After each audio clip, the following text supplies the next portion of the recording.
glasses on. I'm just going to take this off. Sorry. Let's start that one again, shall we? Start it again.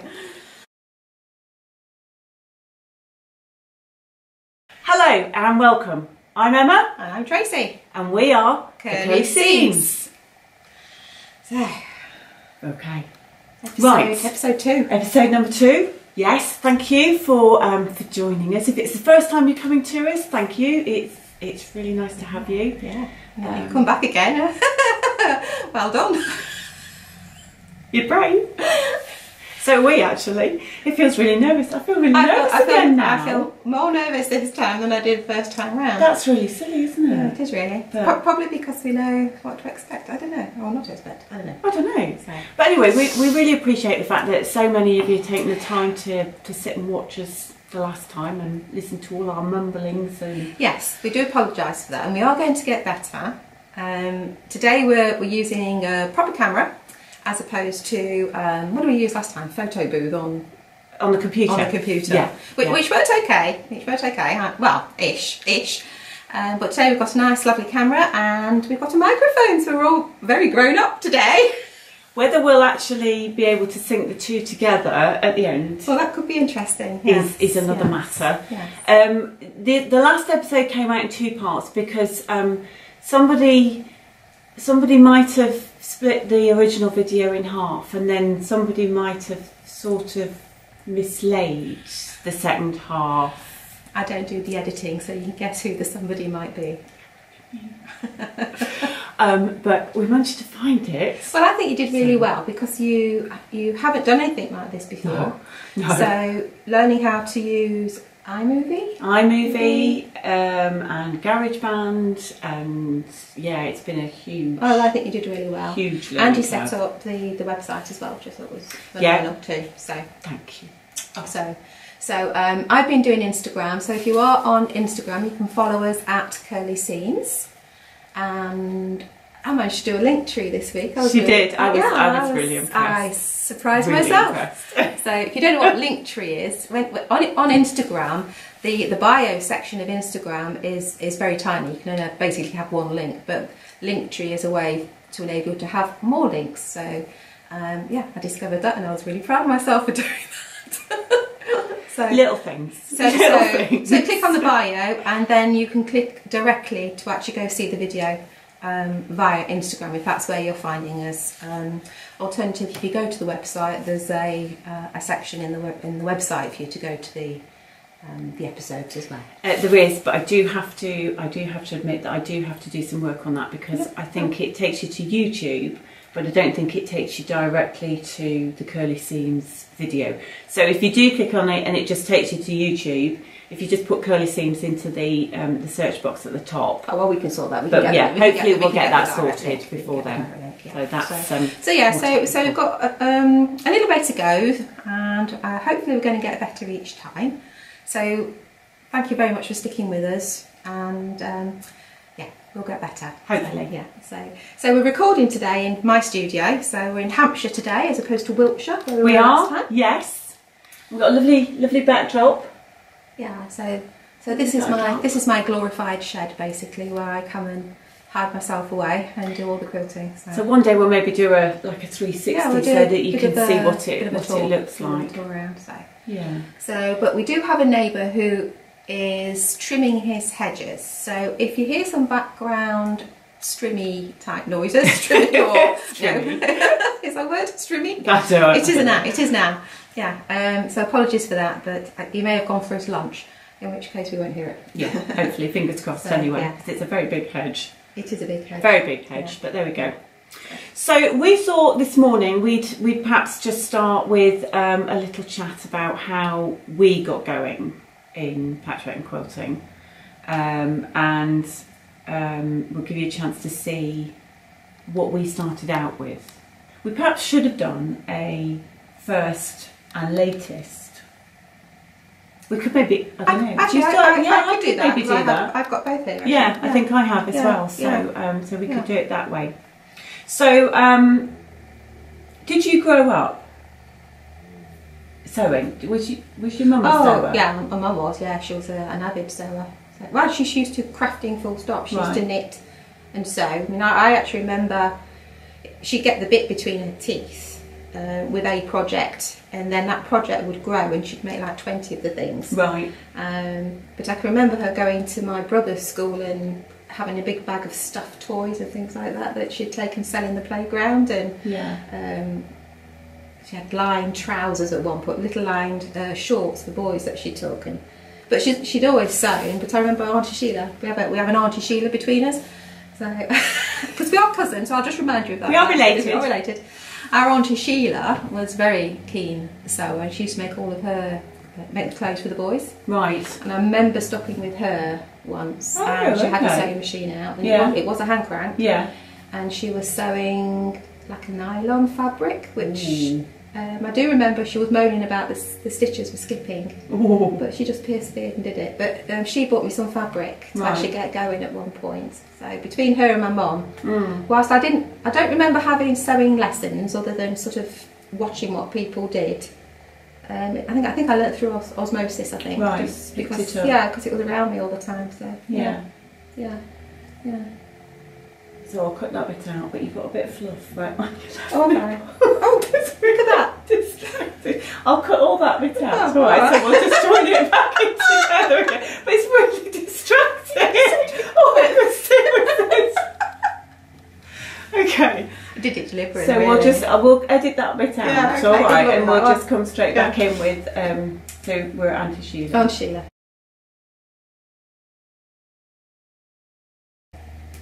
So my mum wasn't a knitter. She wasn't a knitter. She wasn't a sewer.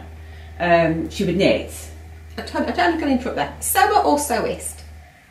I hate the phrase sewist. I'm sorry. Well, I didn't say sewist. I know you didn't. I know, but everybody says sewist then instead of sewer. Well, I say sewer. Yeah, but it can be confused with sewer if you write it, which is why but I'm not writing it. I'm saying it. Yeah, I know that. She's a sewer. She wasn't a. Oh, now I'm getting really confused. She was a sewer, not a sewer. She was a sewer. She wasn't a sewer. No, she was a knitter. Oh right. Well, you didn't say that. I did say that. I'm sure I said that. She wasn't a sewer, she was a knitter. Right. Have we lost you yet? You lost me. Dear God. So she knitted? She knit. She didn't sew. Okay, right, okay. Right. So she did have a sewing machine because I used it for my first quilt. But I don't know if I can actually remember her ever using it. No, really? Right. Yeah. My granny had one of the lovely old black singers with the lovely painted decorations. Oh yeah, the gold work. Yeah, and a lovely box that it went in, and it always sat at the bottom of the stairs. Did it have one of those shuttles that went this way? I think so. Yeah. But unfortunately, when she died, it just went through house clearance. It just went. Yeah, I think. I remember. My dad's mum, she had a lovely one that went to house clearance with that. Yeah. So I was always house clearance. Mum got rid of it, I think. Yeah, I was always a bit gutted about that, to be honest. So at what point then did you decide you wanted to sew? So I did sewing in school, home economics. Oh, and I made home economics, and I actually made a nightshirt. That was what I made. I made a nightshirt. But it didn't particularly grip me. I didn't really. Why would you make a nightshirt as opposed to a night dress? I don't know. I wanted a nightshirt. You're funky then. I know. Perhaps I was trying to make a statement. I don't know. Anyway, I made a nightshirt. Didn't particularly grab me. Did it have a placket? It did have a placket. Yeah. Wow. I know. Wow. I know. Wow. And then when I was when I was in my late teens, I want to remember and say that my granny bought me a English paper piecing template set. Oh, okay. And it was the elongated hexagon. I'm not sure what you call it now. They do call it a name now. Is it cathedral? No, not cathedral. No. Anyway, she bought me a set. It was a little metal set, and it went in the drawer. Never did anything with it. Went off travelling, came back from travelling, and moved back in at home, and was bored. And I remember walking past the quilt shop in York. I don't know if it's still there or not.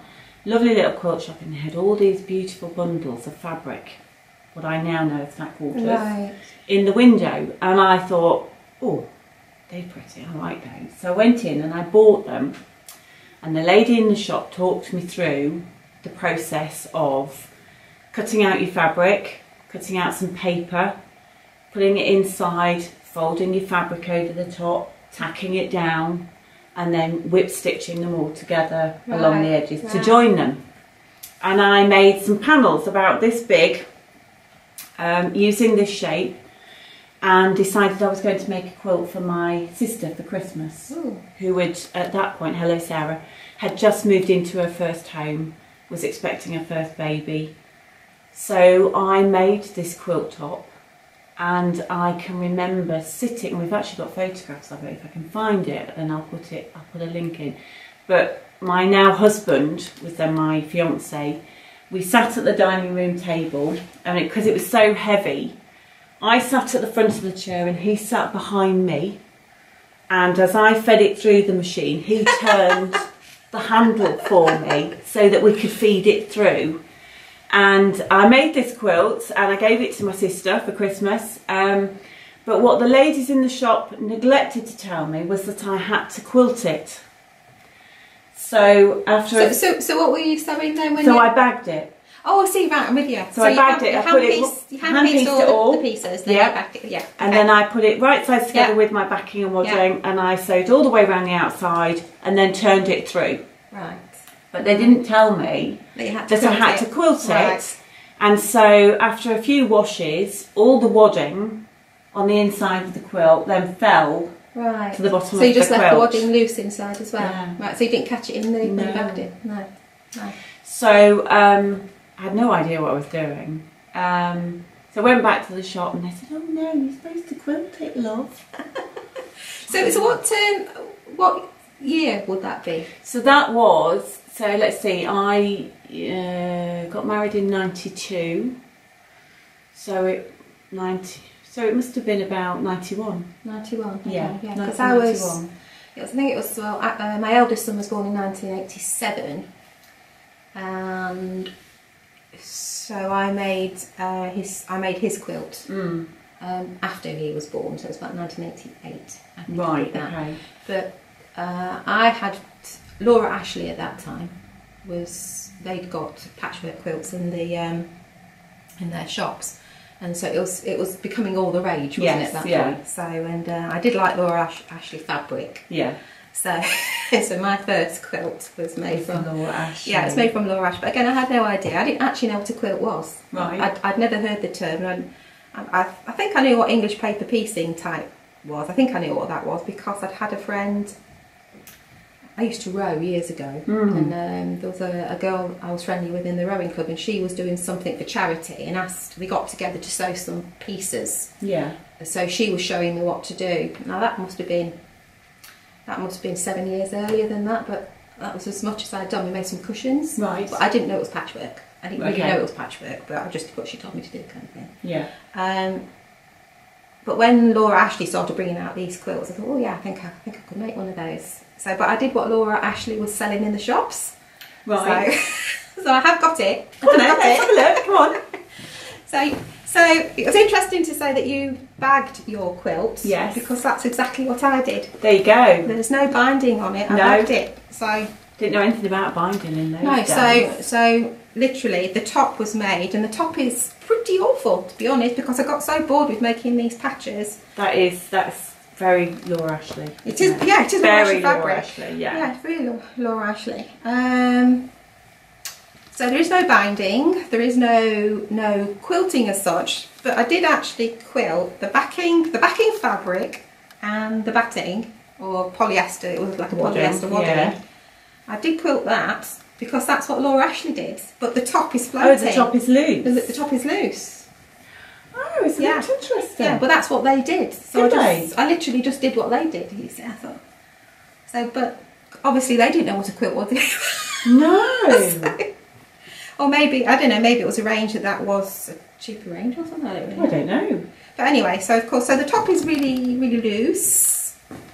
The back is supported with a little bit of wadding. And that's polyester wadding. That's polyester. It's like a 4 ounce, 6 ounce look, polyester. I love how it's all faded. Yeah, you see it's old now. But it has been used.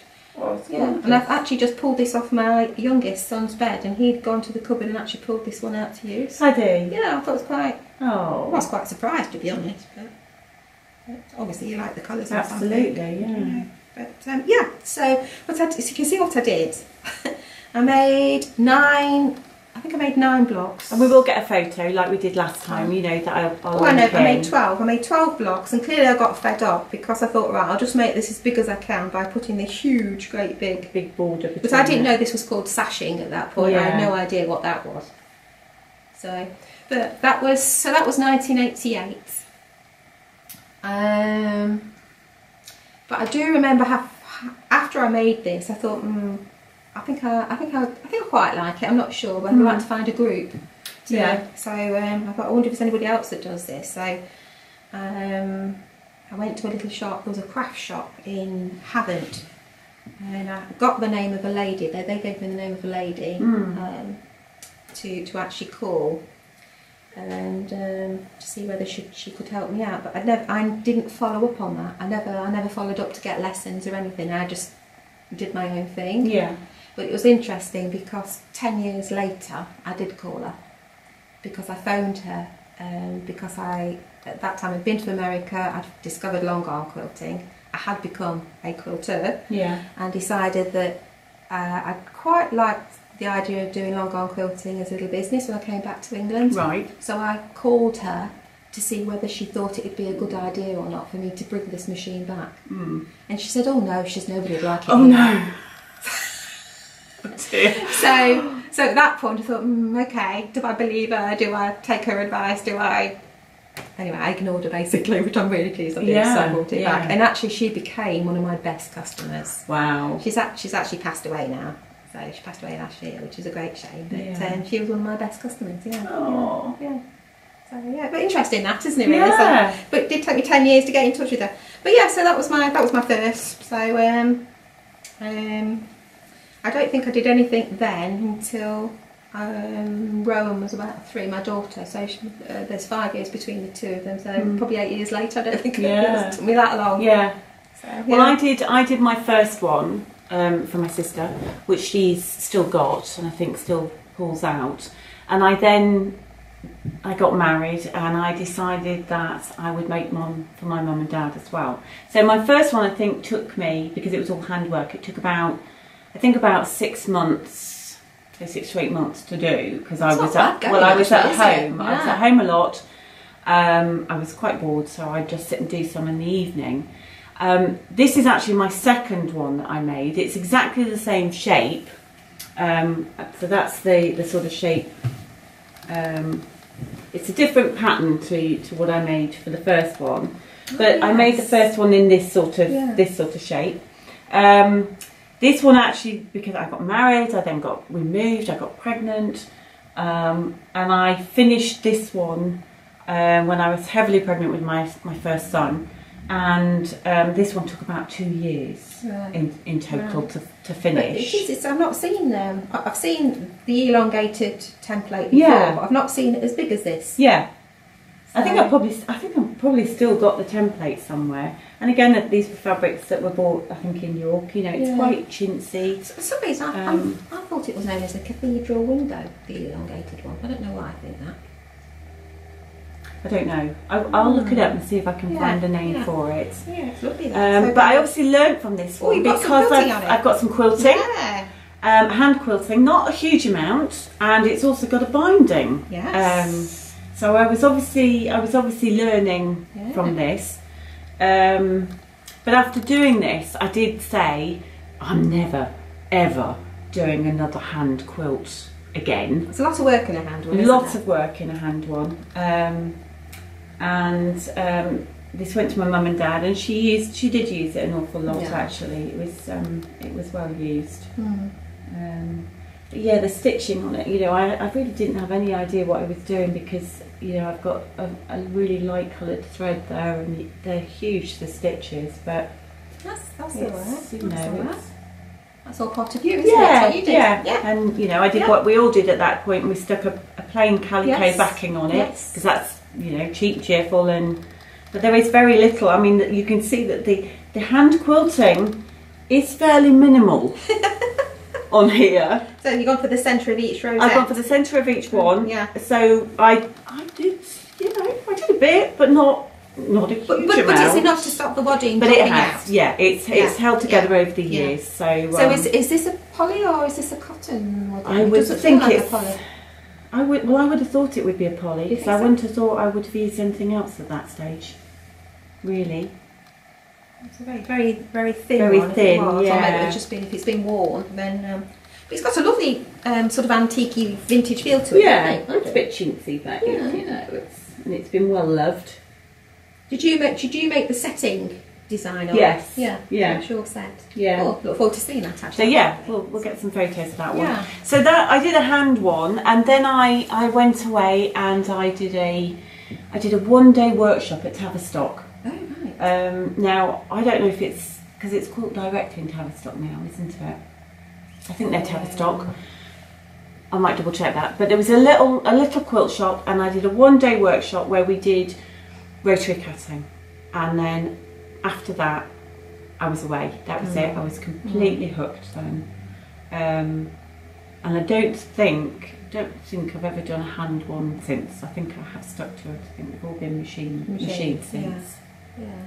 So. I've got a hand project on the go. You know, a English paper piecing. Yes. But I've never done an actual full quilt, a full size quilt like I did with those two. No, it's a big commitment, isn't it? Yeah. To do something like that. Yeah, it is. But then again, it's got incredibly popular over the last sort of 5 years. Yeah. 5 years. Yeah, 4 yeah, 5 I'd years. say so. So and I think that's a return to slow stitching. People want to slow the pace down. Yeah, absolutely. So which is nice, and you can. It's a travel project as well. It is. Yeah, it's very portable. Mm.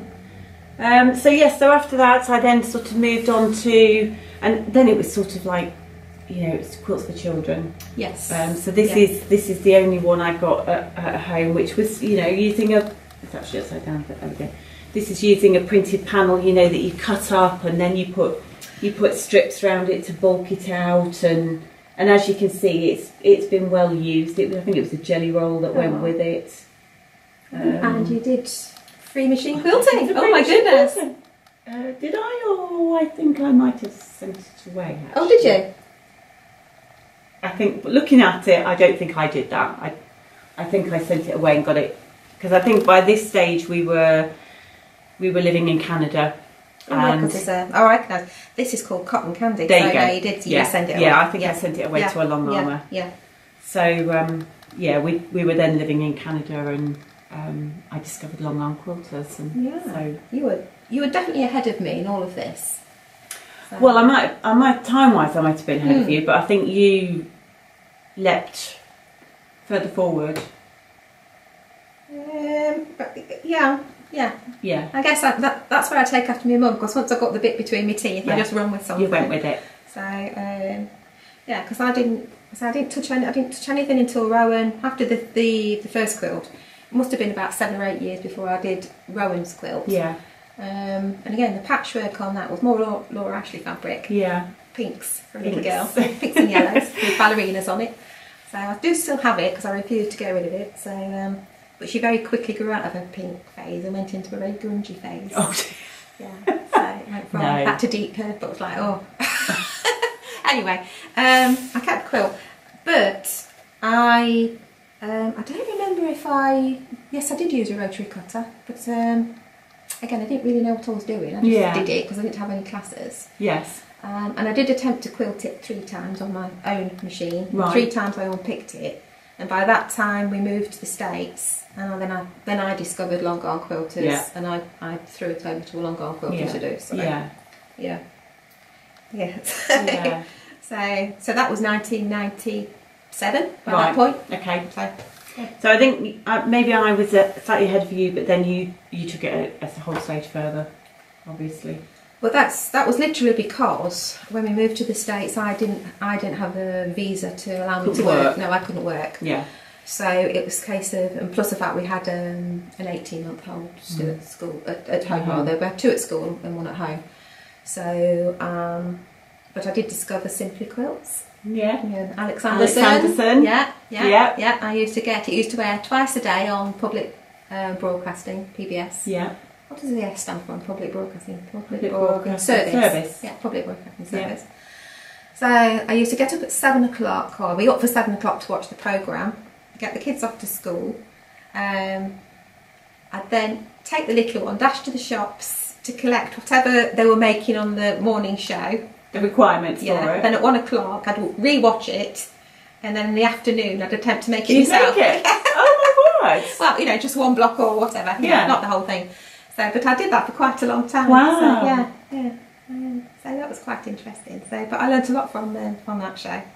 So, and of course the internet was just starting. Yeah.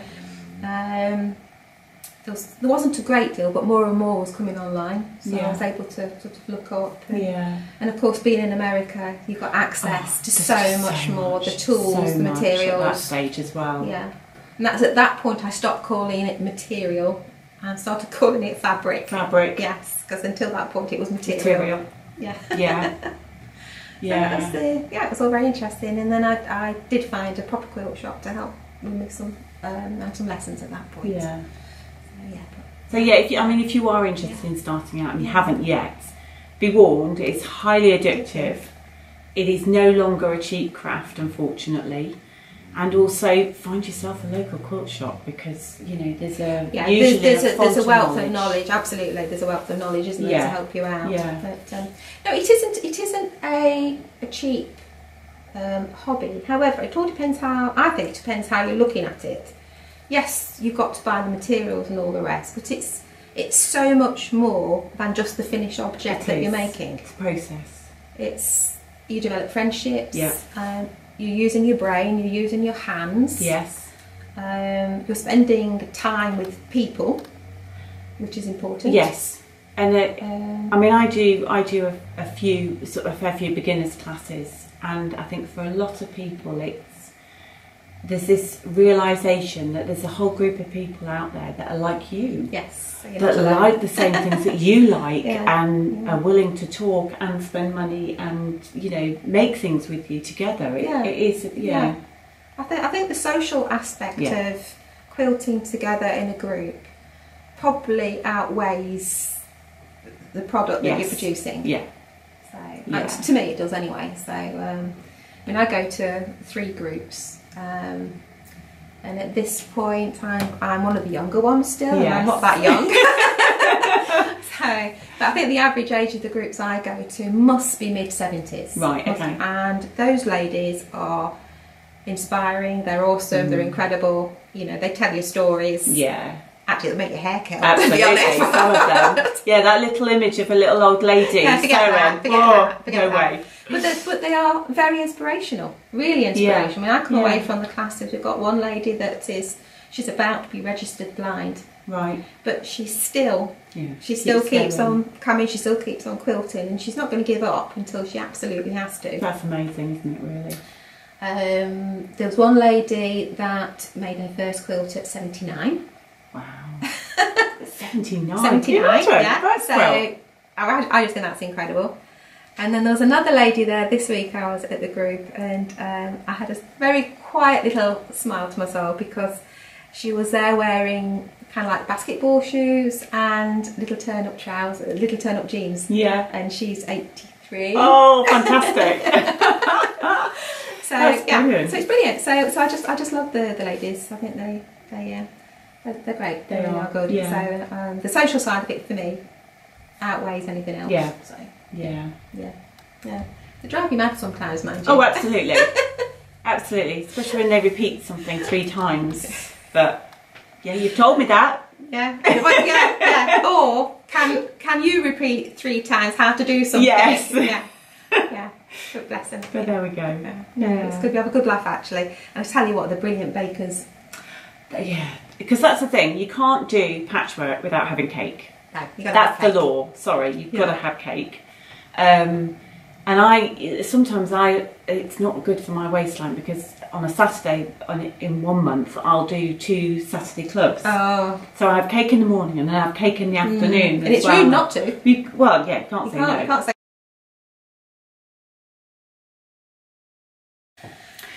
Okay, right. So apart from the fact that you might get well, you put on a few pounds, Yes. you learn to quilt. Yes. Or you are quilting, not just learning. What would you suggest beginners do to... what if they want to get started? Yeah, to get started. Find a class. Find a class or a group where people are willing to spend a little bit of time and teach you. But yeah, I would say start a class. I do a beginners class where we do we talk about sort of fabric terminology that you might hear. Yes. When you start out in patchwork. We talk about fabric. We do rotary cutting. We learn how to sew with a 1/4 inch seam allowance, and throughout the day we'll make probably about 4 different types of blocks. And usually that's enough to sort of kickstart people, just to give them the very basic knowledge that they can then go away, Google, YouTube, Pinterest, Instagram. Yeah, the world is much larger these days, Absolutely. isn't it? At your fingertips than when we started. Yeah. It was like a book from the library or a book from that you bought. Exactly. Yourself, wasn't it, really? Yeah. So. I mean, for me, it was I bought this one, which is, I haven't seen that one actually. have you not? No. So this is it's Harriet Hargrave and Sharon Craig, and I bought this years and years ago, and this is like my sort of go-to Bible, and it covers what I describe as modern quilt making. So it's rotary cutting, it's quick, not quick sewing, but it's it's speeding things up so that you can get your quilt made. Yeah. Now, unfortunately for you, I don't think this is in print any longer. So if anybody goes looking for this, you might be able to find a second-hand copy on Amazon or something, maybe. But I love this book. It's just, I think it's brilliant, absolutely brilliant. Yeah, it's got good basic information. Yeah, definitely. Yes, yeah. Yeah, the rotary cutter I think was phenomenal. Yes. It sort of turned quilt making on its head, didn't it? It did. So, yeah. Yeah. Yeah, so 1979 I think that was invented. Oh, was it? Yeah, I think it was. Oh. Yeah. Can't say for sure. I will check that out. I think it is. So I think that was the date it came out. Olfa produced the first one, I believe. So yeah. Pizza wheel. The pizza wheel. The pizza cutter. Yeah. But funny enough, I still see people using it incorrectly. Oh yes. It's quite frightening, really. It can be scary. Yeah. It was interesting. Yesterday, I had a lady that is new to quilt making, and I was watching her cut some fabric. We weren't actually doing patchwork yesterday. We were making infinity scarves, and but that we were still using fat quarters to actually make them from. And one of the interesting things, well, people think I'm a bit mad when I say it, but I think it's completely correct, is you can quilt with your ears, which sounds a strange expression, but when you're rotary cutting, if you don't hear the sound of that fabric being cut, that bite through, there's a particular noise you hear when the rotary cutter goes through the fabric. If you don't hear that, it means the chances are you haven't actually cut through the layers of your fabric. I agree, and the more attuned you become to it, I can teach a class and I can hear from the other side of the room, and I'll say to them, you haven't gone right the way through. That's exactly what I heard, or didn't hear. I didn't hear the noise, and that's what I said. I went over to look what she was doing, so I said no. I said, you've not got enough pressure on the rotary cutter. Cut through. But again, I was looking at how she was holding the rotary cutter. So, and there are many different varieties of rotary cutter, but I like the straight-handled one, not the ergonomic one. Yes, I'm with you. Because I'd probably use that to begin with. Yeah. But there is, on the rotary cutter, there's a knurled section which people forget to use, to put their index finger on, to actually get a little bit of extra pressure on it. So so I think once you've got the rotary cutter, once you've mastered that, and you've learned how to work the rotary cutter in conjunction with the rotary ruler, you're away. Right. I think those two things are the basics for me, I think, with patchwork. As you said, modern patchwork. Modern patchwork. So, and there's nothing wrong with using a pair of scissors, by the way, if you can cut accurately. I personally wouldn't be able to cut accurately with a pair of scissors. So, no, I wouldn't. I wouldn't even try, I don't think. No. But if you're doing something like English paper piecing, then obviously you don't necessarily use a rotary. Although I probably would still rotary cut pieces before I piece them by hand. Yeah. Would you?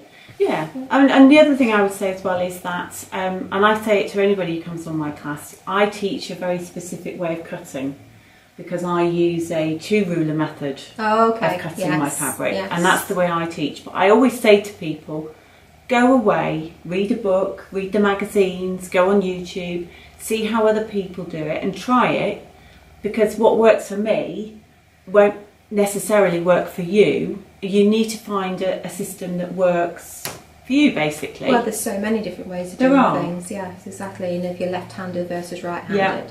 Oh, that's an interesting point. Again, just going back to the rotary cutter, I think a lot of people don't realise that the blade can go either left or right-handed. Yeah. On the rotary cutter itself, the blade can move, yeah, depending on whether you are left or right-handed. Yeah. So I've seen quite a few people trying to use it when they are left-handed with the right hand. Yes. So, yeah, or vice versa. Yeah, yeah. So that's an interesting one. But I do like the beginners classes, because I like that.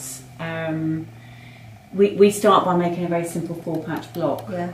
And that look of absolute joy when somebody opens up that seam for the first time and their centres or match butt up against each other, and they're like, oh my god, look at this, you know. Yeah. And it's like a turning point in the class, really, because it's sort of like, oh, I can do this, you know, and they're away then. Yes. Yeah.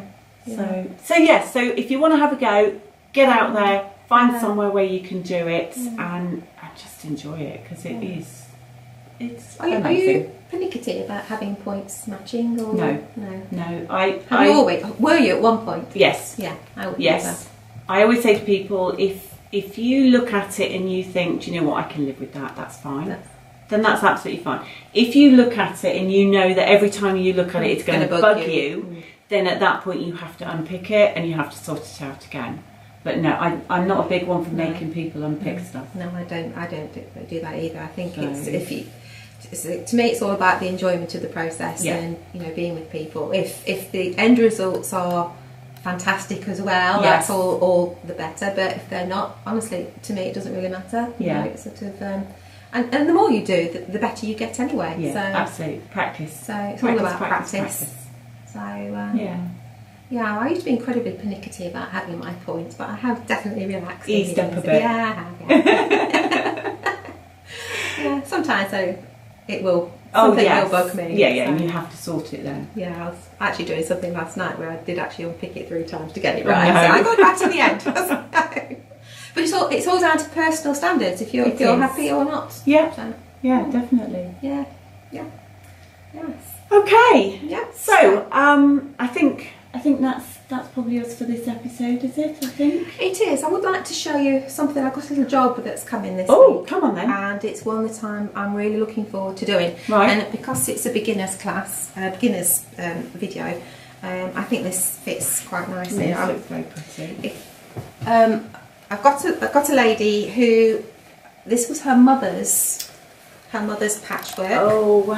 Now this lady is not a spring chicken. She won't mind me saying that. But this patchwork